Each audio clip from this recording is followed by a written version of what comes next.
दोस्तों नमस्कार, मेरा नाम प्रशांत है और आप देखना शुरू कर चुके हैं आपका अपना चैनल खुद रंग।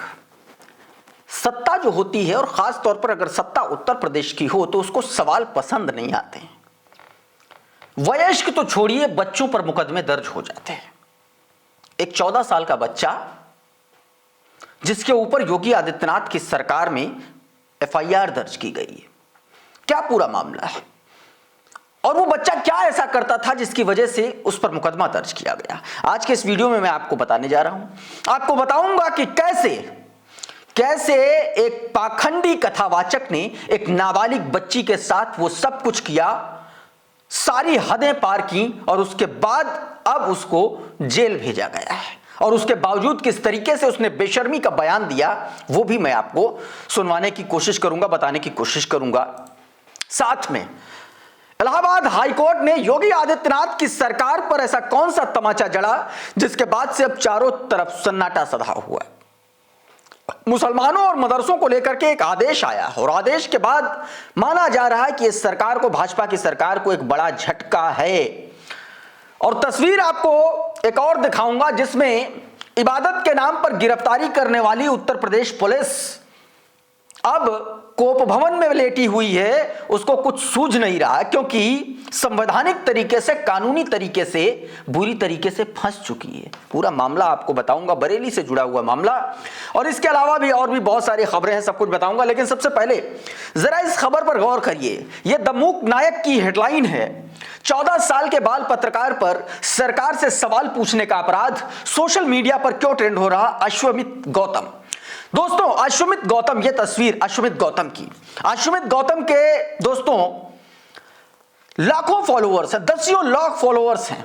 छोटे छोटे वीडियोस अश्वमित बनाते हैं, तर्कों, तथ्यों और कानूनी और संवैधानिक दायरे में रहते हुए सरकार से सवाल पूछते हैं। और यही बात सरकार को अच्छी नहीं लगी। देखिए क्या बताया गया। बाराबंकी जिले के एक साधारण परिवार से ताल्लुक रखने वाले 14 साल के content creator Ashwamit Gautam social media पर छाए। इंस्टाग्राम पर 7 लाख से ज्यादा इनके फॉलोअर्स हैं। दोस्तों बाल पत्रकार अपने वीडियो में सरकारी नीतियों और सामाजिक मुद्दों पर तीखे सवाल सरकार से करते हैं। लेकिन अब उनके खिलाफ मुकदमा दर्ज कर दिया गया है। मुकदमा राजधानी लखनऊ के दुबग्गा थाने में बताया जा रहा है, दर्ज किया गया है। क्या कुछ पूरा मामला है, देखिए जरा। 14-15 जनवरी के आसपास सोशल मीडिया पर खबरें फैली कि लखनऊ पुलिस ने अश्वमित के आपत्तिजनक वीडियो के लिए उनके खिलाफ एफआईआर दर्ज की। दावा है कि ये वीडियो सरकार की आलोचना अनुचित तरीके से करते हैं जो सामाजिक सद्भाव बिगाड़ सकते हैं। लेकिन अभी तक कोई आधिकारिक बयान, पुलिस या एफआईआर की कॉपी सार्वजनिक नहीं हुई है। यह जानकारी मुख्य रूप से सोशल मीडिया पोस्ट और कुछ वेबसाइट्स पर आधारित है। नाबालिग होने के कारण अश्वमित को गिरफ्तार नहीं किया गया, लेकिन जांच की बात कही जा रही है। समर्थक इसे डरपोक सरकार का कदम बता रहे हैं और एक्स पर लिखा गया कि 14 साल के बच्चे के सवालों से घबराई 56 इंच वाली सरकार, सवाल पूछना अपराध कैसे।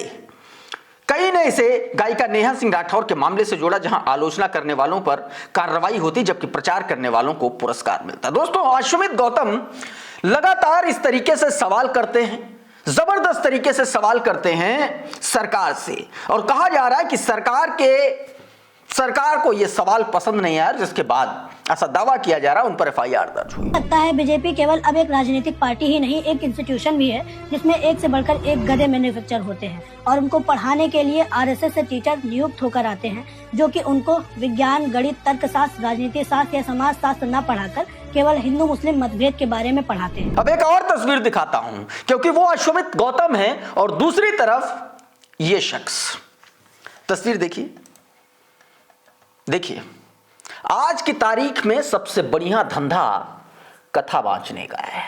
बाबा बन जाओ, बस दुनिया को कुछ भी कर लो फिर तुम।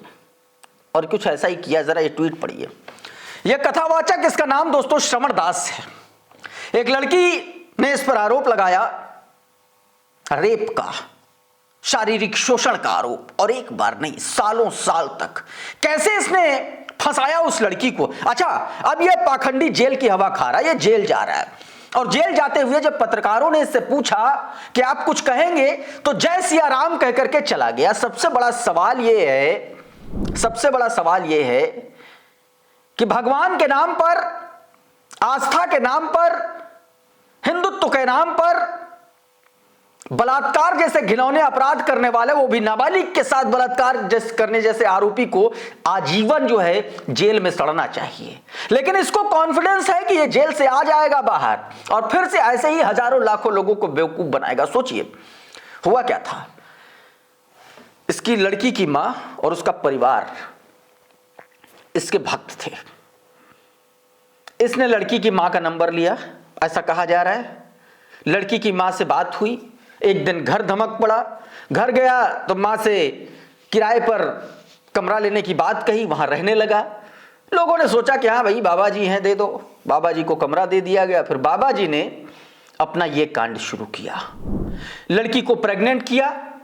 जब लड़की शादी के लिए दबाव बनाने लगी तो इसने कहा कि अभी तुम 17 साल की हो, मेरी सेवा करती रहो। इस ट्वीट में सब कुछ लिखा है जो आपकी देख रही साइड बाय साइड, सेवा करती रहो। फिर जो है लड़की जब प्रेग्नेंट हो गई तब बात खुली और उसके बाद इसके खिलाफ मुकदमा दर्ज किया गया, शिकायत दर्ज की गई और अब इसको जेल भेज दिया गया है। मिलत टाइम्स लिख रहा है कि दरभंगा पुलिस ने शनिवार को यौन शोषण के आरोपी कथावाचक श्रवणदास महाराज को गिरफ्तार किया। गिरफ्तारी के बाद कथावाचक श्रवणदास कैमरे की ओर देखते हुए हाथ जोड़ता हुआ नजर आया। 17 साल की नाबालिग ने कथावाचक से शादी का झांसा देकर के यौन शोषण का आरोप लगाया। इस मामले में नाबालिग ने दिसंबर में महिला थाने में FIR दर्ज कराई थी। लड़की ने शिकायत में कहा था कि प्रेग्नेंट होने पर उसका अबॉर्शन कराया। उसके साथ ही आरोपी उससे कहता था कि जब भी उसके पास जाओ तो कपड़े उतार दिया करो। पुलिस के मुताबिक जांच के दौरान श्रवणदास के खिलाफ पर्याप्त सबूत मिले हैं। 1 महीने से श्रवणदास की तलाश की जा रही थी, अब ये जेल भेजा गया है। अब एक और खबर, उत्तर प्रदेश में मदरसों पर, मजारों पर, दरगाहों पर किस तरीके से बुलडोजर चल रहा है, किस तरीके से एक्शन हो रहा है, ये किसी से कुछ छुपा नहीं है। लेकिन एक एक्शन अदालत ने भी लिया है, माननीय उच्च न्यायालय ने भी लिया है। उच्च न्यायालय ने साफ साफ एक आदेश दिया है, आपकी स्क्रीन पर देखिए। इलाहाबाद हाईकोर्ट ने आदेश दिया और कहा कि बिना मान्यता के भी मदरसा चलाना संवैधानिक अधिकार है, संविधान के दायरे में आता है। और यह उत्तर प्रदेश की भारतीय जनता पार्टी की सरकार के लिए एक बड़ा और तगड़ा झटका है। बीते दिनों मदरसों पर बड़ी कार्रवाई की गई थी बहराइच वगैरह में, आपने देखा होगा उन खबरों को लेकर के। और ऐसे में अब ये अगर फैसला इस तरीके का आता है तो अपने आप में ये बताता है कि दरअसल इस देश में अदालतें हैं, कानून हैं जो किसी भी राजनीतिक दल के एजेंडे के हिसाब से कम उस तरीके से काम नहीं करते हैं। वसीम लिख रहे हैं, अब सवाल है कि जिन मदरसों को सरकार द्वारा अवैध बता करके तोड़ा गया, क्या सरकार से उसका हर्जाना नहीं वसूला जाना चाहिए? सरकार ने अपने पारंपरिक वोट बैंक के तुष्टीकरण के लिए मदरसों को निशाना बनाया, उनके खिलाफ अभियान चलाती है। मौजूद सवाल है, जिन मदरसों को तोड़ा गया, बर्बाद कर दिया गया, गिरा दिया गया, क्या इसकी वसूली नहीं की जाएगी?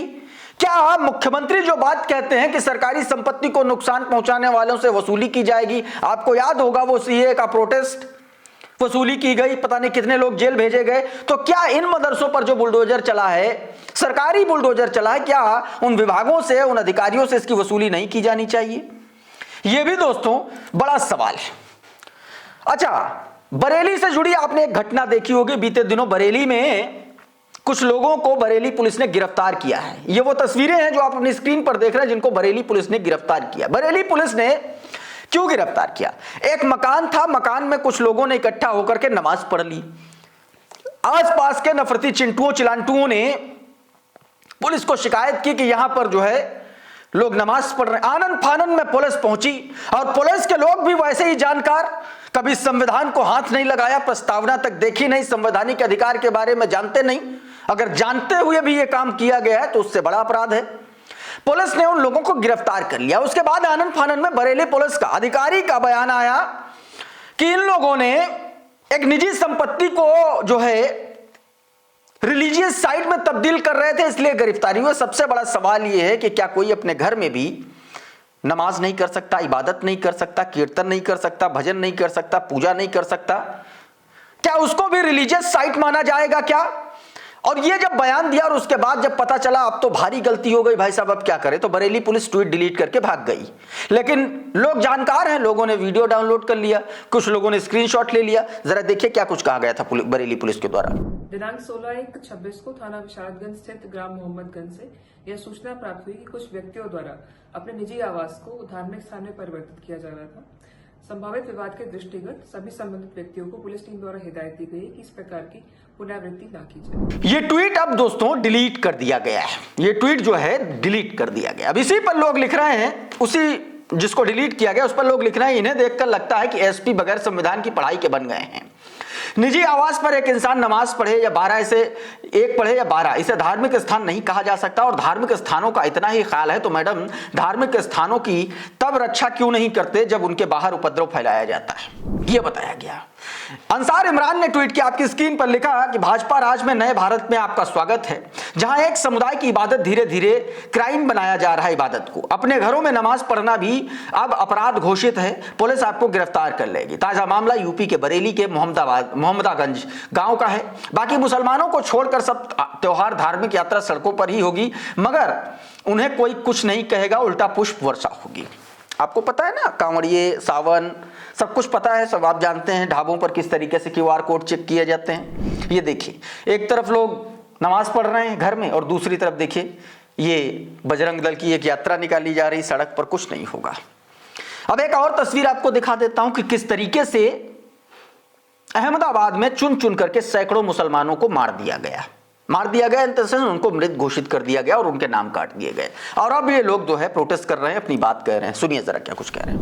नहीं चलेगी, वोट चोरी नहीं चलेगी, वोट चोरी बंद करो। आज हम लोग शाहपुर पुलिस स्टेशन में कंप्लेन करने आए हैं।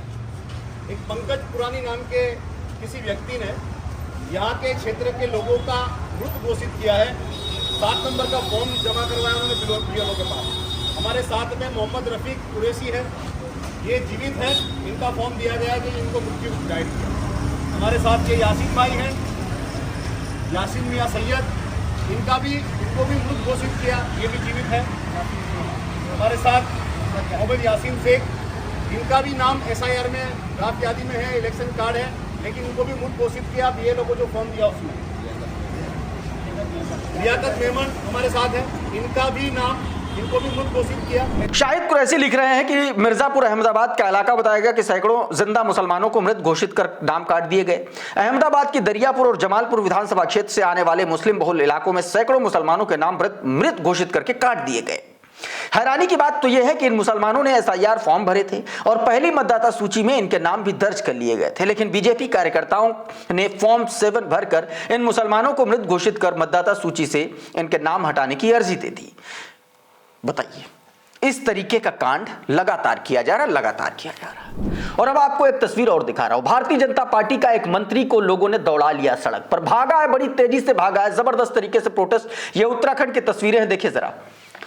यह उत्तराखंड में भारतीय जनता पार्टी के मंत्री, कैबिनेट मंत्री गणेश जोशी हैं, इनका जबरदस्त तरीके से विरोध हुआ है। गोपेश्वर जिला है, वहां पर इस तरीके का घटनाक्रम सामने आया जहां पर जनता के गुस्से का शिकार होना पड़ा। भद्दी गालियां दी, काले झंडे दिखाए, हम कई जगहों पर बीप का इस्तेमाल कर रहे हैं। किस तरीके से जो है गणेश जोशी को गाली बका जा रहा है, उनको भगाने की कोशिश की जा रही है। आप इस वीडियो में साफ तौर पर देख सकते हैं। बीते दिनों आपने अंकिता भंडारी केस में देखा ही था कि भाजपाइयों में किस तरीके से उस VIP के नाम को लेकर के छटपटाहट मची थी। मामला अदालत तक भी पहुंचा था। भाजपाइयों की अगर निकल उधड़नी शुरू हो जाए तो आप यकीन मान करके चलिए कि एक चुनाव ये नहीं जीत सकते। लेकिन सबसे बड़ा सवाल यह है कि सत्ता हाथ में है, शासन हाथ में, प्रशासन हाथ में है। कोई सवाल कर देगा तो जेल पहुंच जाएगा। इस वीडियो में बहरहाल इतना ही। बहुत बहुत शुक्रिया, बहुत बहुत धन्यवाद। आप जुड़े रहिए आपके अपने चैनल खुदरंग के साथ। नमस्कार।